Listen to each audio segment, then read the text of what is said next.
puerta Argentina, la puerta de tu corazón.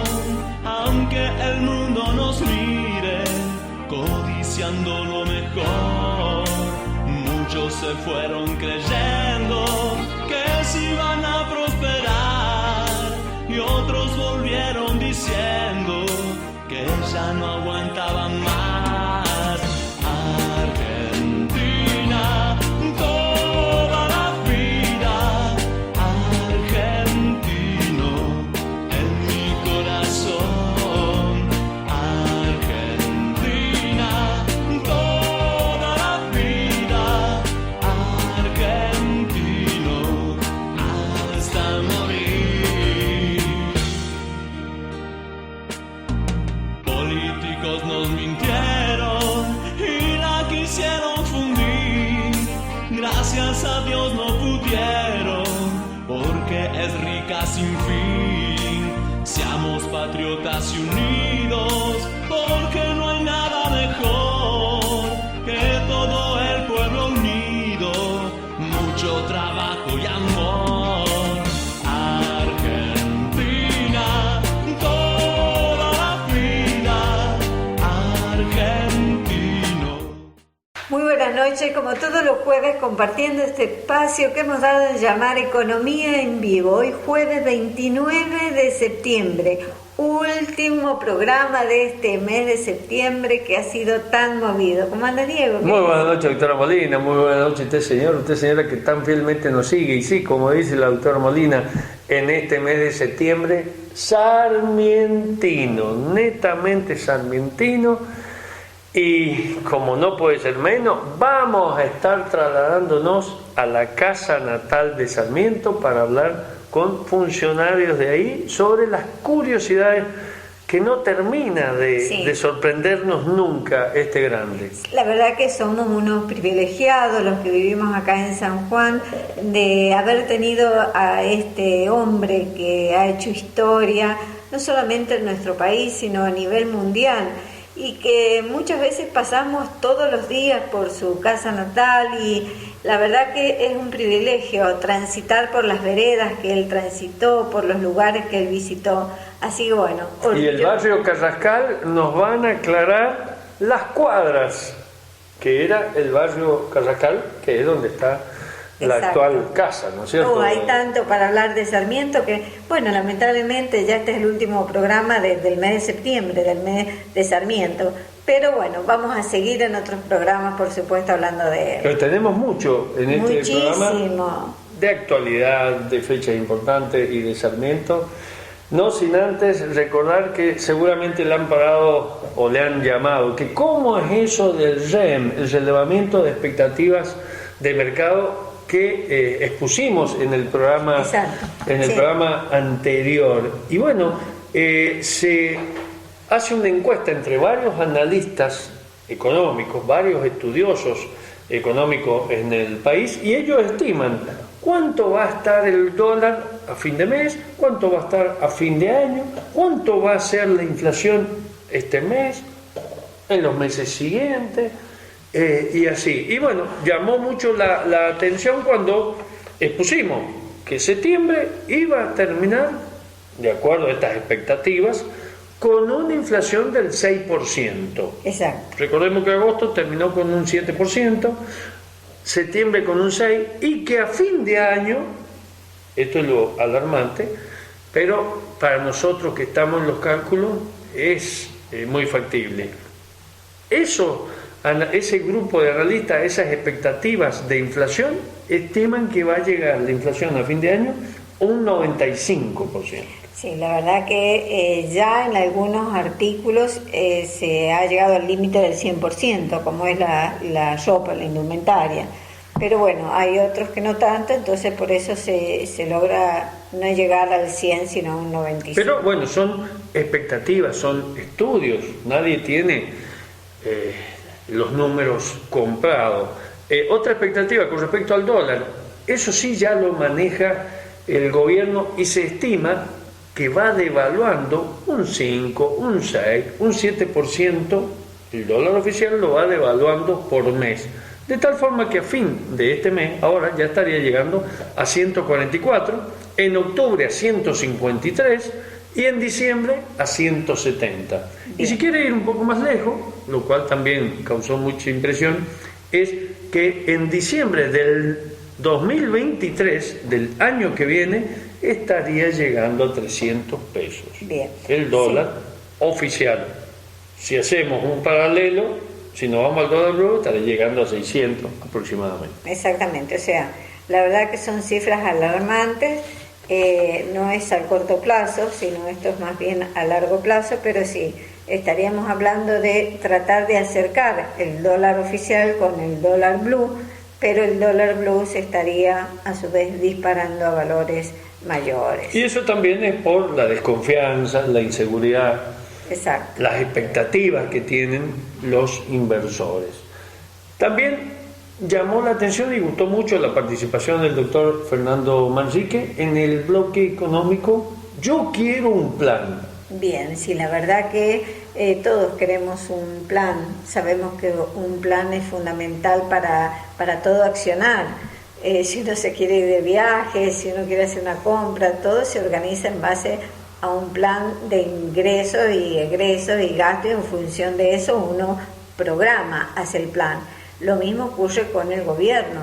Nosotros queremos un plan de gobierno. ¿Qué se va a hacer? ¿Cuáles son las inversiones que pueden venir? Las exportaciones. No es algo que yo voy a salir a ofrecer mi producto e inmediatamente alguien me lo va a comprar. Todo se requiere de un proceso, de una gestación, que no es fácil caminar así el día a día en un gobierno nacional. Y lamentablemente se argumenta de que están apagando incendios, que apagan, salvando, ¿no es cierto?, el paralelismo con los incendios que tenemos acá en San Juan, en Córdoba y en otras partes. Pero van ajustando de acuerdo a la necesidad del momento, no a mediano y largo plazo. Sí. Que tanto hace falta. Que tanto hace falta, especialmente el mediano plazo, en todo lo que es un proceso de inversión y de exportaciones. Así que bueno, seguimos esperando. Y el cierre del programa anterior, muy emotivo, en homenaje al Día Mundial del Alzheimer, hicimos un cierre referido a la inclusión. Se lo perdió, lo quiere ver de nuevo y lo tiene.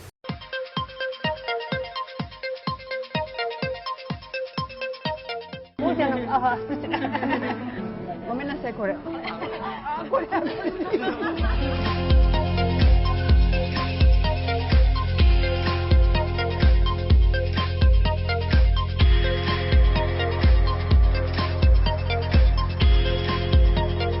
世界的にも認知症っていうのは誤解されているところがあるのかなというふうに思うんですけれども、認知症になったら何もできなくなってしまう。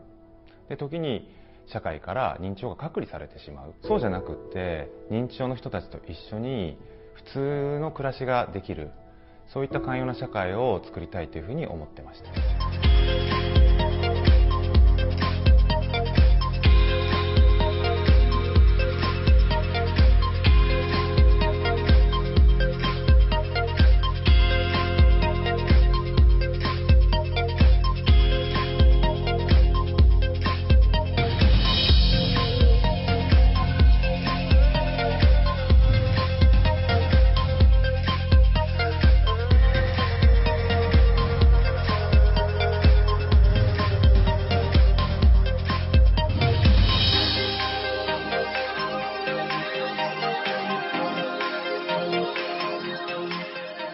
Para tu tranquilidad, Río Uruguay Seguros creó Zona RUS. Es un sitio donde podés cotizar y contratar tu seguro. Con Zona RUS tenés el seguro al alcance de tu mano.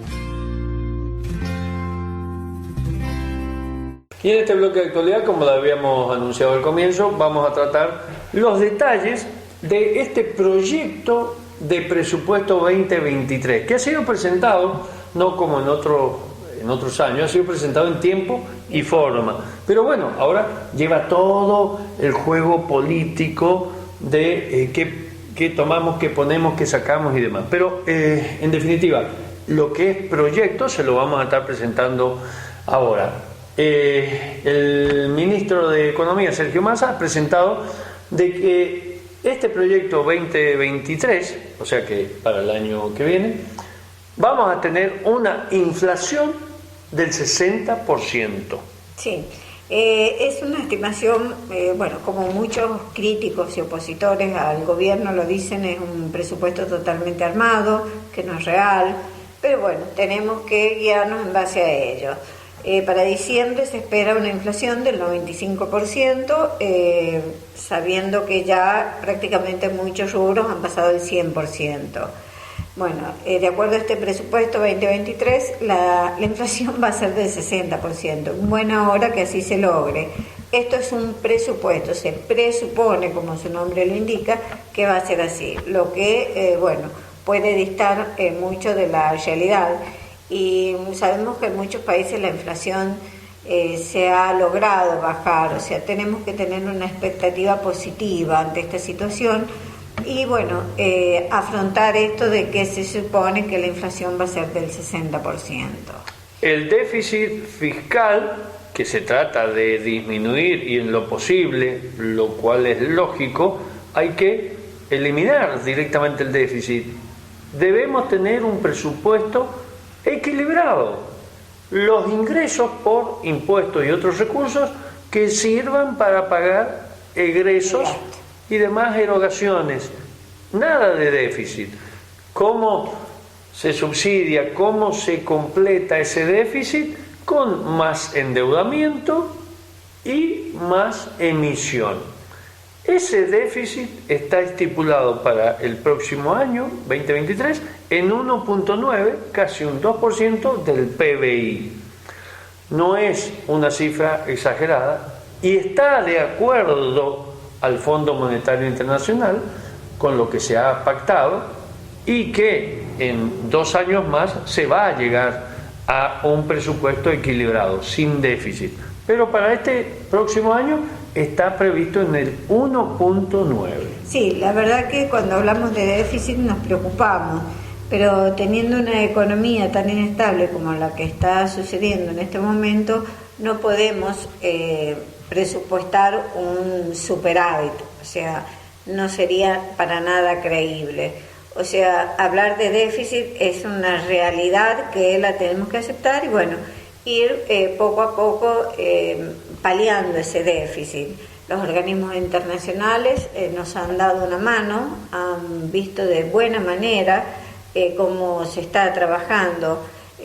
Cuando nos referimos a los organismos internacionales, estábamos refiriéndonos al Fondo Monetario Internacional, Banco Mundial, etcétera. Vamos a ir al Club de París y demás. Club de París y en la reunión justamente que estuvo el presidente en Estados Unidos, junto con también el ministro de Economía, Sergio Massa, fueron muy bien recibidos.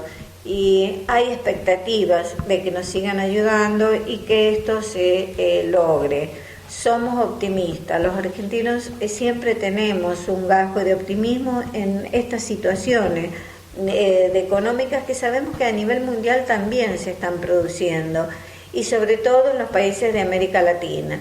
Y bueno, no podíamos ser nosotros la excepción. Otro rubro es el superávit comercial, es decir, la balanza entre exportaciones e importaciones estaría dando positiva.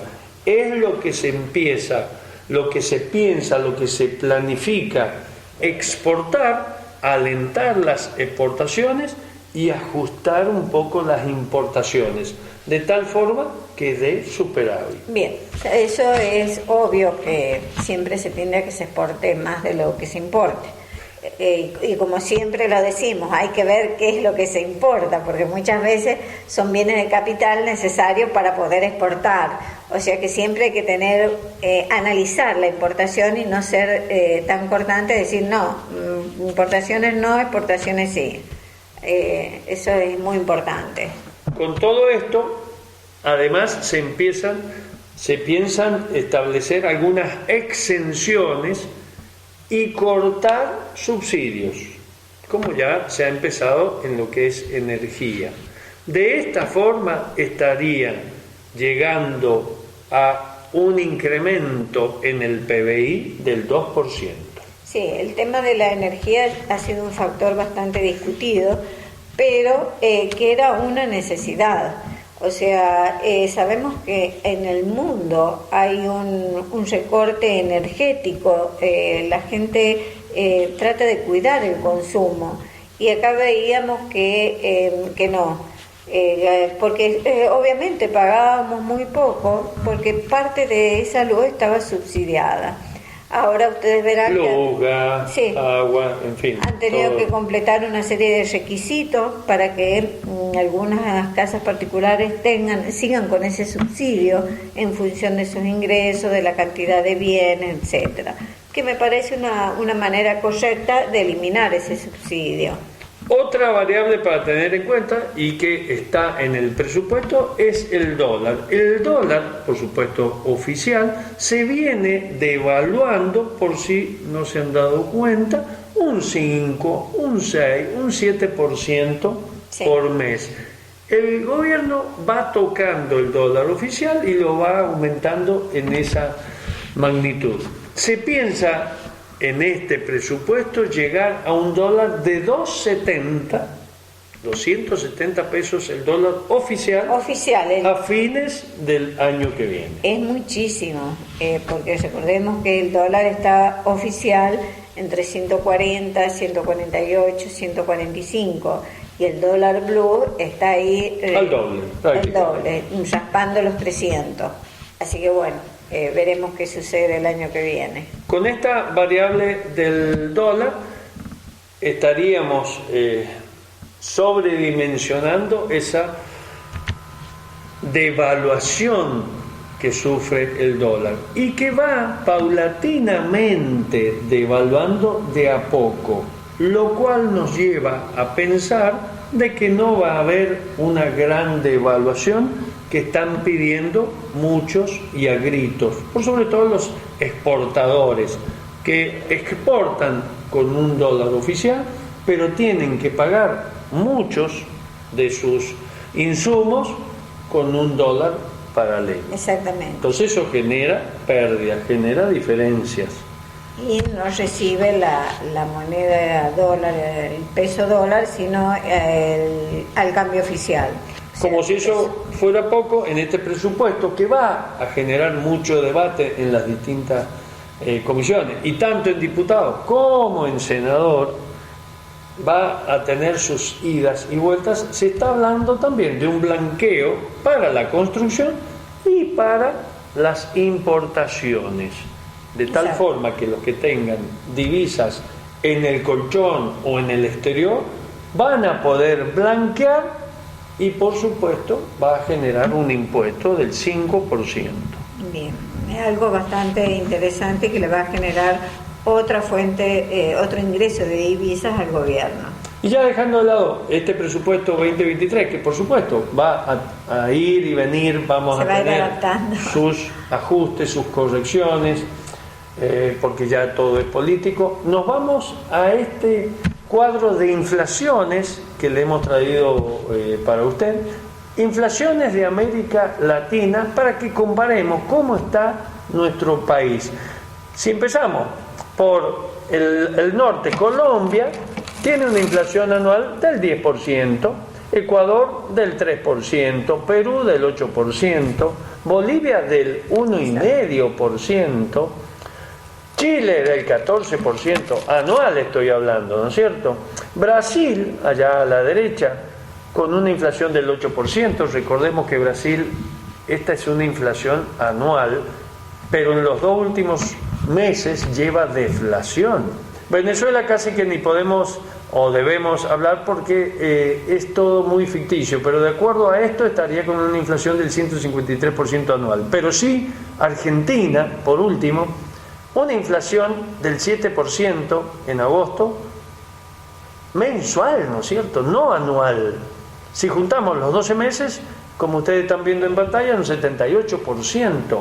Pero, como acabamos de comentar con la doctora Mónica Molina, muchos analistas en encuestas estiman que se va a estar llegando lamentablemente al 100% en este año. Exactamente, sí. muy lamentable pero real, y no copiar a nuestros vecinos de Brasil que tienen deflación, o sea, la situación opuesta.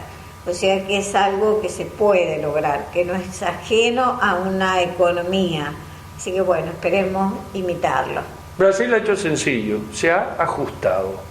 Como han hecho muchos países que han logrado disminuir la inflación. Seguimos con el programa.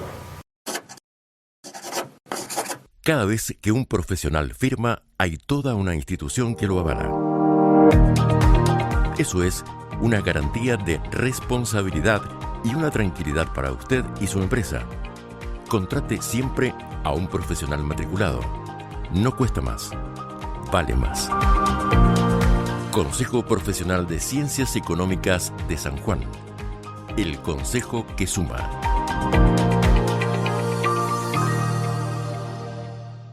Y como es habitual en nuestro programa, nos vamos al bloque de fechas importantes. En honor a este grande como es Quino, y le vamos a presentar una serie de recopilaciones de esta grande como es Mafalda, que tanto nos ha divertido.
Por supuesto que va a seguir presente en nuestros corazones, en nuestra mente, en todo. Y como dice, cuando sale llorando Mafalda, obviamente no se queda sola, no es huérfana porque todo el mundo la ha adoptado. Así que bueno, vamos a seguir con Mafalda. La semana se recuerda el 2 de octubre, pero de 1869, un poco más atrás en el tiempo, el nacimiento de Mahatma Gandhi, que no sé si alguno lo vio en la película, quizás ahora le vamos a poner algunas escenas.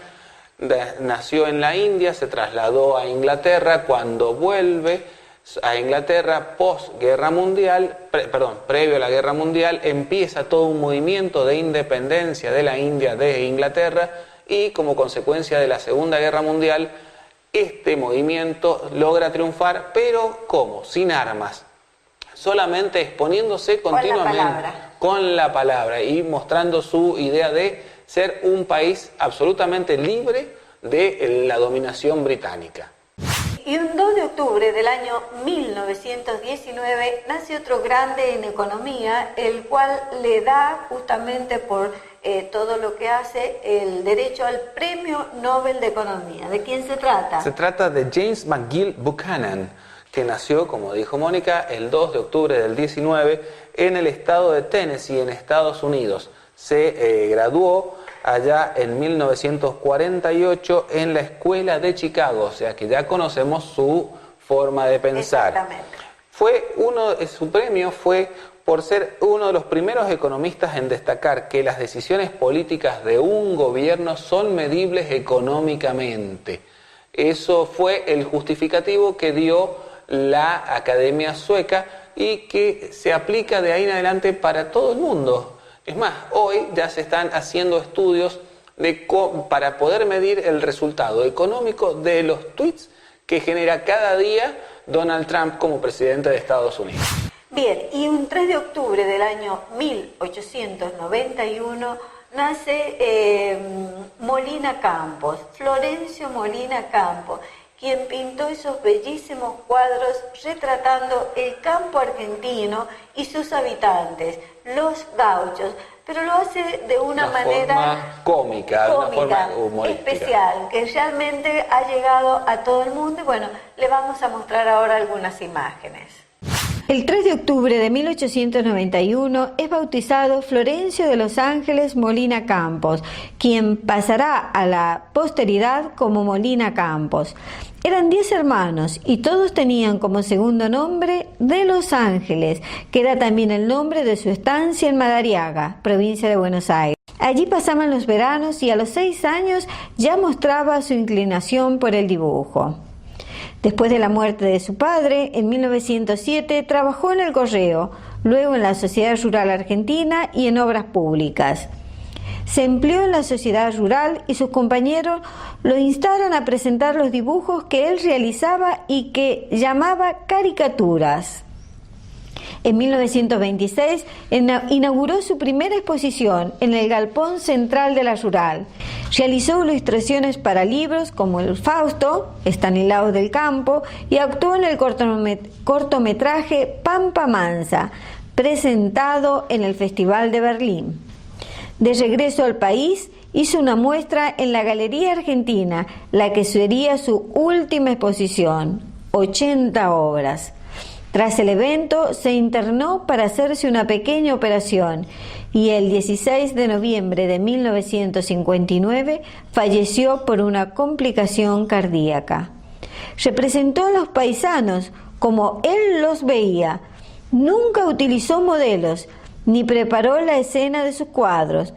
Pintaba sobre un tablero, inventando sus personajes y recreando las imágenes que estaban en sus retinas. Esto es sorprendente al observar el detalle preciosista de sus obras. Lo último que dibujaba era la cara de sus personajes. En nuestro bloque de fechas importantes vamos a resaltar dos fechas de nacimiento de dos grandes economistas ganadores, ambos de premios Nobel. El 5 de octubre de 1930 nacía en Alemania Reinhard Selten, que es un economista que colaboró mucho con John Nash en todo lo que fue el desarrollo de teoría de los juegos, y finalmente termina ganando él el premio Nobel en el año 94. Así que bueno, vamos a ver un videíto en relación a este gran economista.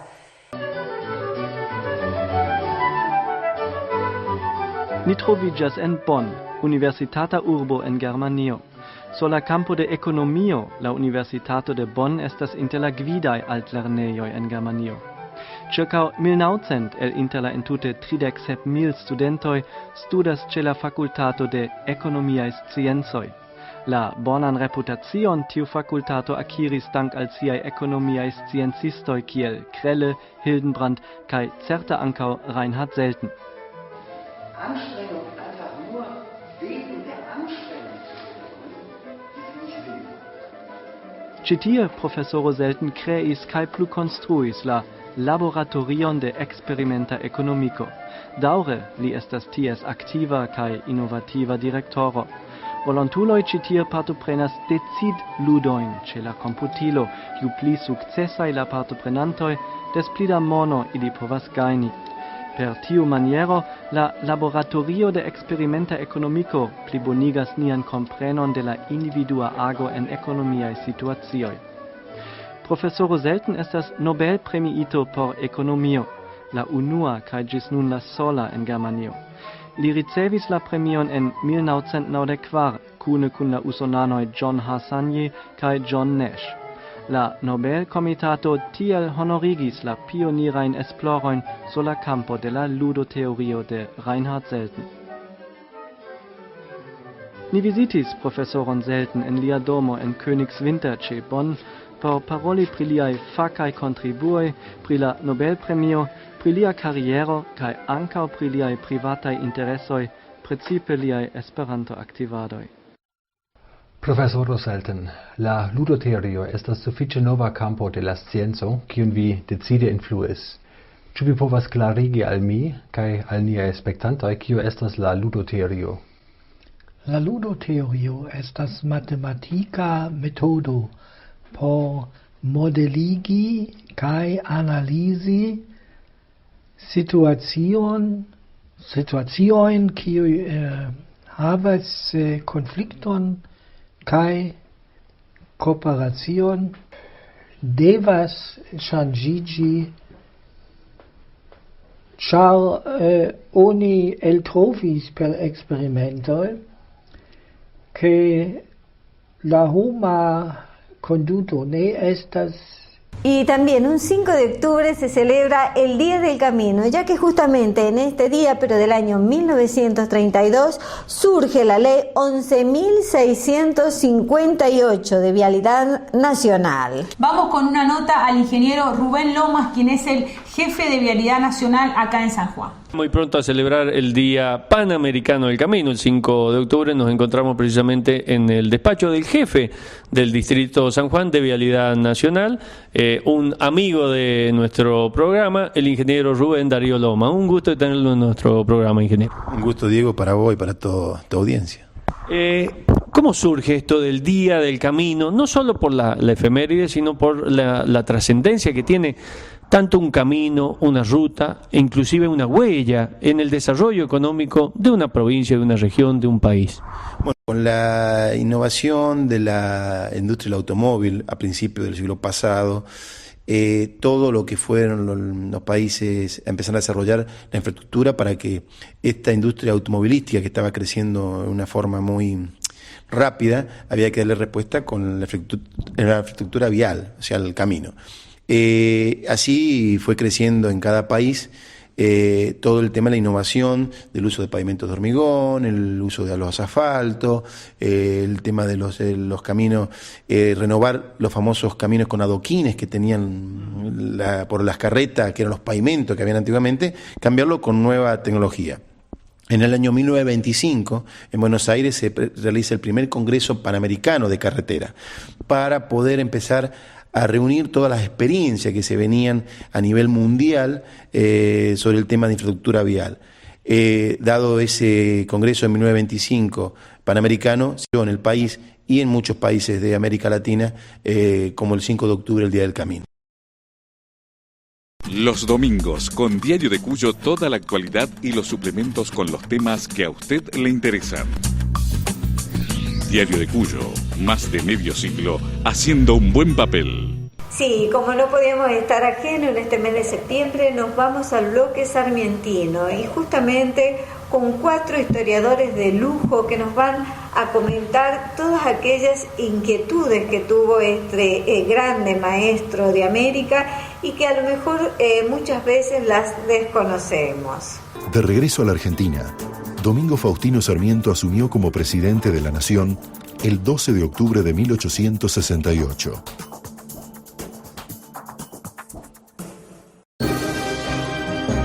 Se conservan varias casas donde vivió Sarmiento a lo largo de su vida. Además de su casa natal, se conserva la residencia de Buenos Aires, situada en la calle Sarmiento 1251, la vivienda que construyó en el Delta y la casa donde murió en Asunción, Paraguay, aledaña al antiguo Hotel Cancha de esa ciudad.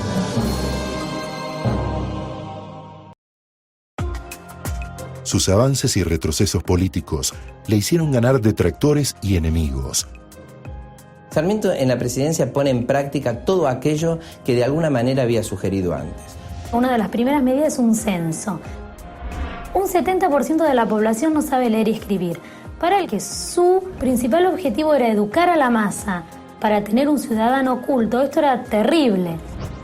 Entonces, lo primero que hace Sarmiento es llevar a cabo una política educativa. Funda colegios primarios, funda el Colegio Normal de Paraná, que después va a dar origen a toda una corriente que es el normalismo en educación. Otra de las cosas que hace Sarmiento es incluir a la mujer en la educación, trae a las maestras protestantes, funda el Observatorio de Córdoba, le da muchísima importancia a lo científico. Él crea en 1869 el Colegio Militar y en 1872 la Escuela Naval. Él entendía que los intereses del país radicaban en el Río de la Plata y en los ríos del interior, y que era el único lugar que en ese momento merecía ser efectivamente defendido. Por eso lo que crea es una escuadra de buques de guerra, pero buques de guerra fluviales y no marítimos. En 1870, con la Guerra del Paraguay terminada, Sarmiento debió aplacar varios levantamientos provinciales. Él quiere una república donde haya división de poderes. Sin embargo, el poder ejecutivo fuerte es utilizado por Sarmiento para enfrentar las conmociones sociales en las provincias. En 1871, la fiebre amarilla mató 14.000 personas en Buenos Aires. En Buenos Aires hay pestes. Una de las estrategias es incineremos los cuerpos. Sarmiento ve esa respuesta, pero dice no. Un cementerio está vinculado con la memoria del Estado, está vinculado con la memoria de la República. El fomento de la inmigración fue uno de los puntales en la obra de gobierno de Sarmiento. Sarmiento plantea que, como tiene que ser una república de pequeños propietarios, lo que hay que hacer es repartir tierras. El inmigrante tendría tierra, se enriquecería y tendría a la escuela primaria como lugar donde sus hijos se van a hacer ciudadanos argentinos. Piensa que el extranjero, o sea el inmigrante, lo que va a hacer es traer ideas avanzadas, nos va a enseñar métodos de cultivo, nos va a traer las ideas de república, la idea de democracia, la idea de libertad, la idea de pluralismo religioso. Todo eso lo va a traer el inmigrante. Él piensa que va a pasar lo mismo que pasó en Estados Unidos. Va a ir a Chivilcoy y va a repartir tierras y va a decir de ahora en más 100 Chivilcoy. Fue solamente un Chivilcoy. No pudo repartir tierra, no pudo convencer a los ganaderos, a los grandes propietarios de que había que dividir la tierra, sobre todo en la provincia de Buenos Aires. Sarmiento dejó la primera magistratura en 1874.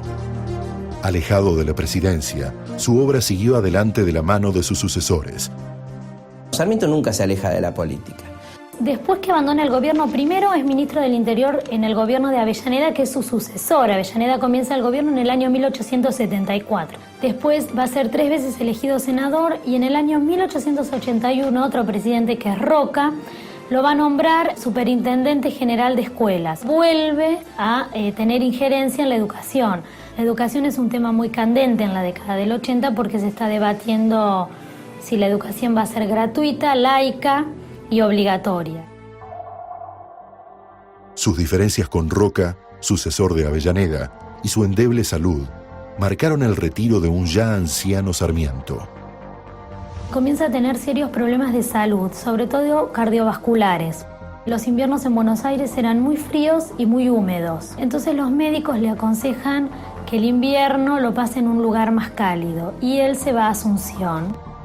Poco antes de morir reconoció que la política de Roca de expansión hacia el sur era una política positiva. Es un hombre que está influyendo permanentemente. Finalmente muere el 11 de septiembre de 1888. 2 años antes había dicho: que vengan a mí a decirme ahora que yo he muerto. A mí, que recibo en este día los honores que no siempre me prodigaron en mejores tiempos. A mí, que tengo todavía en la mano, a falta de espada que no sustentaría mi débil brazo, el buril, la pluma y el látigo que fijan las ideas, cuando no sea más que para dar fe de hallarme en mi puesto, cuando las andan buscando para encadenarlas. No es poca cosa que recordemos a Sarmiento como gran educador. El legado de Sarmiento es esta idea que la educación democratiza y nos hace a todos iguales. Con educación tenemos libertad y con libertad habremos de lograr la felicidad. Murió en soledad, rodeado de los recuerdos de una vida agitada y fructífera. Aún hoy, la influencia de su tarea modernizadora y educativa es tan recordada como su personalidad polémica y decidida. Estética en peluquería, diseño capilar, estilista y cosmetóloga, todo en un multiespacio. Ricardo Moreno, San Rafael 1570 Oeste, Barrio Residencial Capital. Ricardo Moreno, multiespacio. Y ahora nos vamos al bloque de educación. Obviamente, si hablamos de educación, no puede estar ajeno Sarmiento. Y justamente nos vamos a su casa natal, con las curiosidades, con aquellas curiosidades que realmente uno las desconocía, como que era un fumador, como que tenía una altura bastante importante de 1,82 m, que se fue a pasar, digamos, sus últimos días allá en su Asunción porque el clima de allá le favorecía. Y muchas otras curiosidades más que nos van a estar comentando Arturo Sánchez y Elina Castro, que nos van a comentar algunas cosas muy interesantes. Y nos encontramos acá en la casa natal de Sarmiento, precisamente con algunas de sus autoridades que nos van a estar dando ciertas curiosidades. Bueno, Sarmiento tiene muchísimo, tan progresivo, tan avanzado que era para su época, inclusive para hoy, tan avanzado. Uno de esos funcionarios es Arturo Sánchez, que se especializa en guías y demás, y por lo tanto sabe mucho de este tema. Un gusto estar en nuestro programa, Arturo. Un gusto, gracias. Bueno, Sarmiento justamente es una figura muy importante para la historia de nuestro país, y a lo largo de su vida, como era mencionado, el loco Sarmiento va a tener muchos datos. Loco y sordo al final, ¿no es cierto? Al final, no sí. Escuchó uno de los atentados, ¿cómo es posible? Tal cual, y ya estaba con una sordera avanzada. Y debido a esto, digamos, va a tener muchas cuestiones peculiares a lo largo de su vida. Por ejemplo, está como que su fecha de nacimiento es el 15 de febrero. Seguro. Pero sí. En realidad sabemos que Sarmiento va a nacer un 14 de febrero, y cuando nace, debido a la costumbre de darle a las personas el nombre según el calendario gregoriano, cuando nace se llamaba Faustino Valentín. Por alguna razón, con el paso del tiempo... Así fue anotado. Tal cual. En la partida de bautismo. En un acta eclesiástica, totalmente. Entonces, con el paso del tiempo, a Sarmiento, eventualmente el Valentín tal vez no le va a cerrar mucho, y cuando crece va a comenzar a firmar como Domingo Faustino Sarmiento, en una época en donde el registro civil no era lo mismo que en la actualidad. Y está en la agenda de doña Paula, Domingo. Y lo que pasa es que la imagen de Santo Domingo era muy fuerte en esta casa. La iglesia está a una cuadra de acá, doña Paula era devota de Santo Domingo. Lo que era el barrio Carrascal. Exactamente. Y bueno, particularmente esto va a hacer que de niño comience a llamársele cariñosamente a Sarmiento Dominguito, y es el nombre que él va a tomar cuando crece, dejando de lado el Valentín.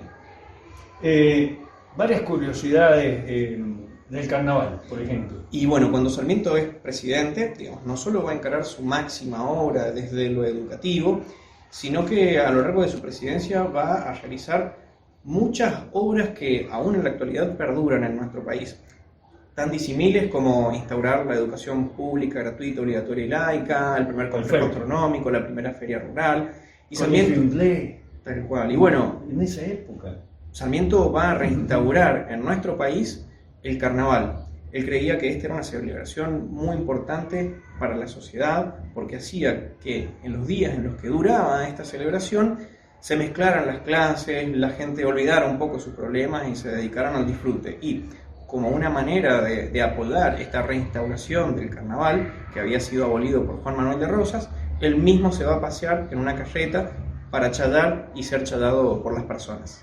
Qué bien, y había sido abolido políticamente al contrario. Exactamente. A pesar de que él era sanjuanino en Buenos Aires, era porteño en el interior y argentino en el mundo. Resto del mundo. Totalmente. Increíble. Y también nos acompaña Elina Castro.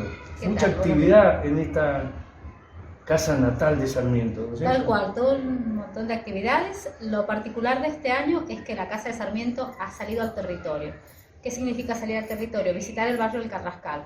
En este caso llevamos la palabra, la vida, las obras, las ideas de Sarmiento, particularmente en 2 cafés cercanos a la Casa de Sarmiento, donde cualquier persona disfrutó de los cafés y escuchó las charlas que se denominan tertulias del Carrascal. Las tertulias tal como eran antes. Seguro.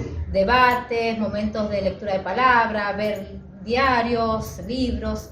En este caso la estrategia de la dirección fue reimprimir facsimilares del diario El Sonda de sus 2 épocas. La primera de 1838 y la segunda de 1862 al 64. Un 20 de julio Qué coincidencia, aparece el primer sonda. Aparece el primer sonda. Bueno, en este Hoy caso... Día del Amigo, claro. En ese entonces ya lo estaba previendo también. Sí, y Sarmiento va a explicar por qué se llama el sonda, él mismo en la primera edición, en la portada, en la primera tirada, y va a decir que es, primero, como el viento, que era festivo, que arrastraba árboles, que, digamos, arrastraba ideas, y después entraba una ola refrescante del viento sur. Va a ser también parte de la denominación de esta tertulia, se debatía del nombre del sonda como lugar de paseo, donde los jóvenes disfrutaban, y después va a concluir que va a ser una puesta en palabra refrescante, digamos. Y va a ser bueno y malo, así lo dijo. Si bien no iba a ser político, porque se le Pero pidió era muy permiso, crítico. Claro, se le pidió permiso a Benavides para imprimir un diario no político, pero fue político. Su sobrino era Benavides. Sí, así que bueno, fue la cuestión de su palabra, llegó al punto que a los 6 números ya lo tuvieron que cerrar. Yo no sé si lo sabía en vida Sarmiento que era sobrino. Igual que con Facundo Quiroga, que eran parientes.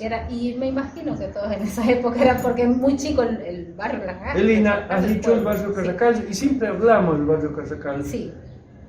¿Cuántas manzanas? Y las manzanas, actualmente hubo un estudio que hizo la Facultad de Arquitectura, igualmente queda precisar, y sería desde calle Catamarca hasta Mendoza. Ajá. O hasta un poco antes en Tres Ríos, y por las dos avenidas, o sea, Libertador, y algunos dicen calle La Prida actualmente, o algunos se extienden relativamente chico era entonces. Es chico, sí, es una zona chica, imagínense para esa época poca población, igualmente eran muchas casas para la época.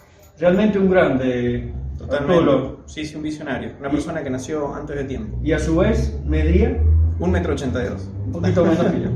Qué bien. 1,85, 1,82, pero era 10 veces más grande, mucho más grande. Y en peso llegó a pesar hasta ¿cuánto? No tenemos un peso. 120. 120, wow. Bueno, un buen dato. En su época, que se lo muestra bien robusto, ¿no? Pero bueno, la época normal es 90, 90 y algo. Bien. Bueno, realmente un grande de aquella época y ahora sigue siéndolo.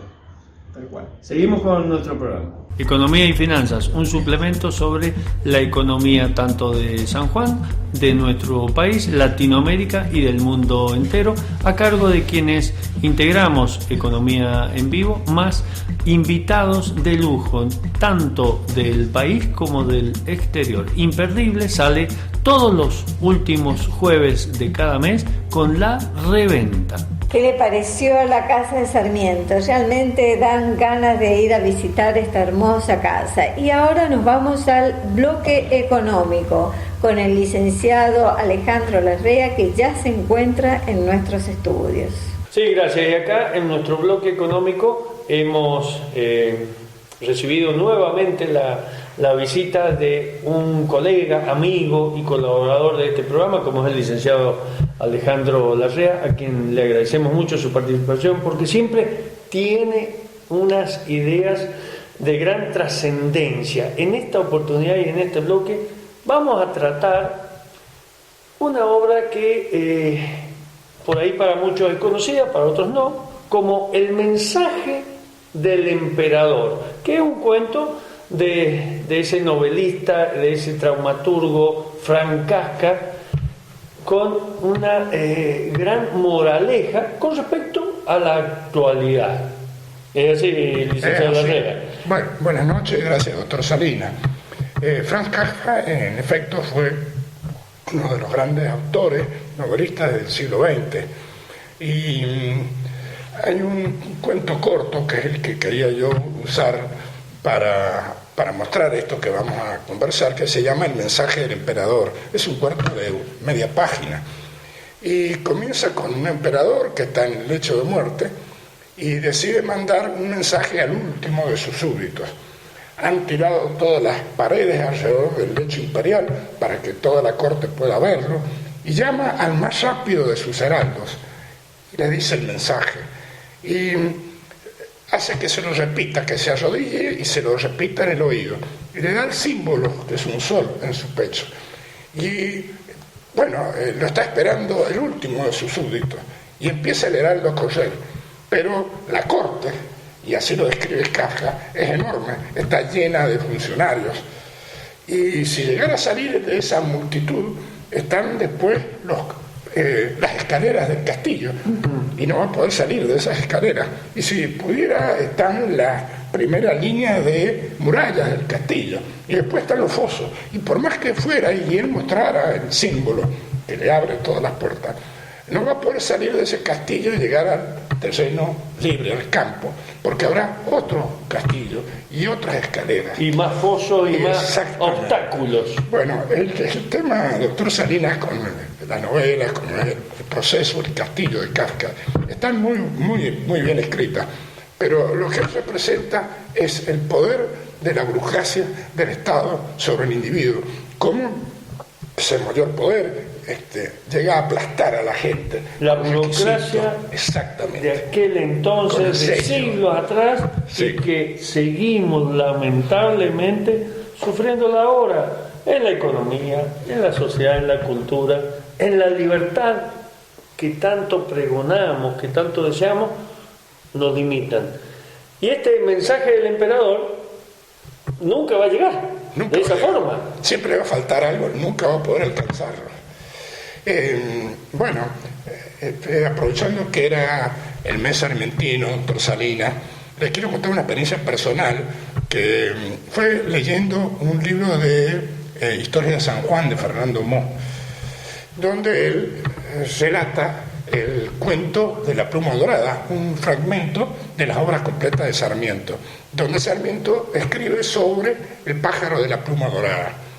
Lo que dice Sarmiento es que en las tardes se juntaban en un gran galpón todos los que estaban en una finca, se juntaban los dueños hasta el último peón, tiraban en el piso alfombras de cuero de vaca y empezaban los guitarristas a decir que iban a contar el cuento del pájaro de la pluma dorada, y venían todos a escucharlo. La idea del cuento es que si el enamorado, que era el mensajero que iba a buscar esa pluma, la podía encontrar y se la daba como ofrenda de amor a su querida, a su princesa, no iba a poder ser rechazado. Y para que se dé una idea, Sarmiento compara este cuento y dice que deja pálidos a los cuentos de las mil y una noches. Las mil y una noches. Hasta eso se atreve Sarmiento. Y yo qué bien, me permito leer un pequeño párrafo para que... En este mes sarmientino, que ya está terminando, uno no se cansa de enterarse de tantas curiosidades de este grande. Sucedía que los narradores del cuento se tomaban en conversaciones, ponderándose las maravillas que contenía, los duros lances que pasaba el protagonista para evitar la bruja o el hada maligna. Y las horas transcurrían deslizándose desapercibidas entre risas y bromas. La hora de comer llegaba y el cuento de la pluma dorada no seguía adelante por la sencilla razón de que nunca principiaba. Claro. ¿Bien? Claro. Bueno, doctor Salinas, cuando yo... Siempre se convocaban con ese cuento de la pluma dorada y nunca empezaba y menos terminaba. Nunca terminaba. Dice, como aquellos cantores que se pasan los preludios templando la guitarra. Yo, cuando le empiezo y leo ese cuento, a mí me electrizó, porque digo, tengo el planteo del cuento, es un Kafka.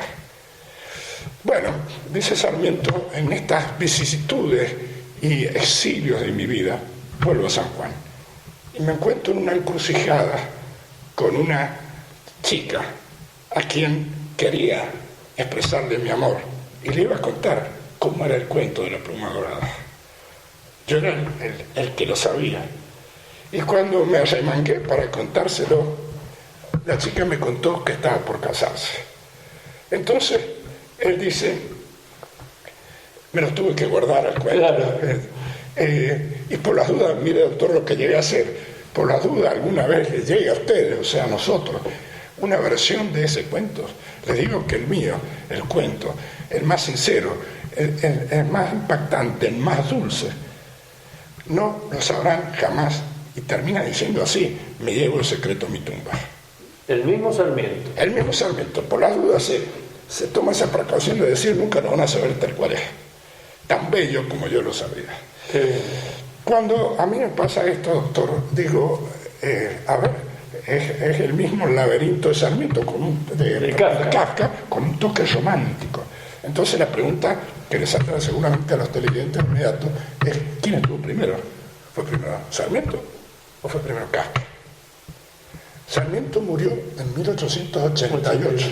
Kafka tenía 5 años. De manera que, estimados sanjuaninos y argentinos, en una de esas encuentros de la Pluma Dorada, llegó para el medio a Praga y le sirvió de inspiración a Franz Kafka.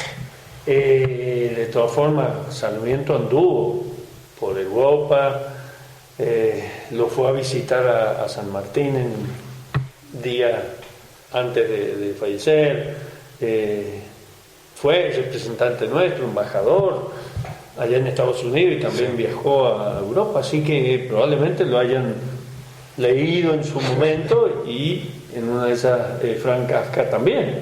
¿Por qué no? Ahora, ya para terminar, licenciado Larrea, todo esto del laberinto y la burocracia y los trámites y los obstáculos y la inserción del Estado en la economía nos ahoga, nos desequilibra, nos pone obstáculos a toda la actividad, en su mayoría toda la actividad económica, lamentablemente. Es así, no tenemos reglas claras. Estamos ahora que le dieron $1, a lo mejor usted lo aborda, doctor Salinas, en algún enfoque especial, pero le dieron $1 soja, y al otro día salieron a prohibirle que compraran dólares con ese dólar. Bueno, y ahora ya lo han desmentido, pero no hay reglas, juego de cara.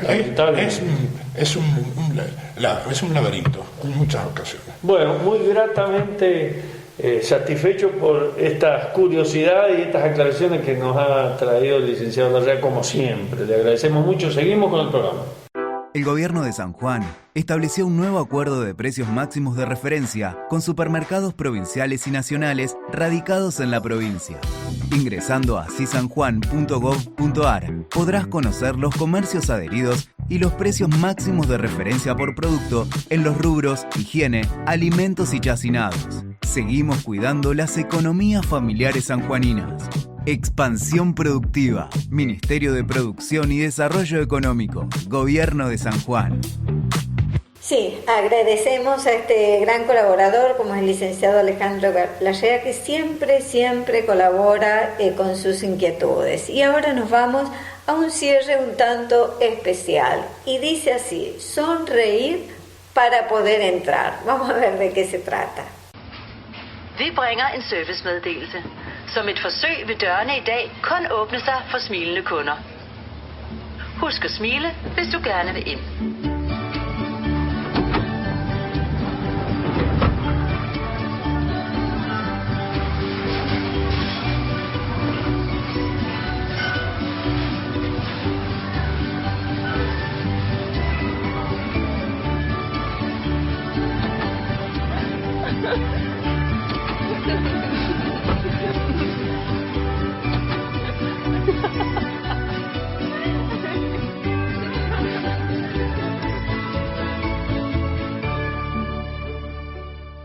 ¿Qué le pareció? Hay que sonreír. ¿Seguro? La sonrisa genera otro estado de ánimo y mejora la salud integral. Así que bueno. Y contagia.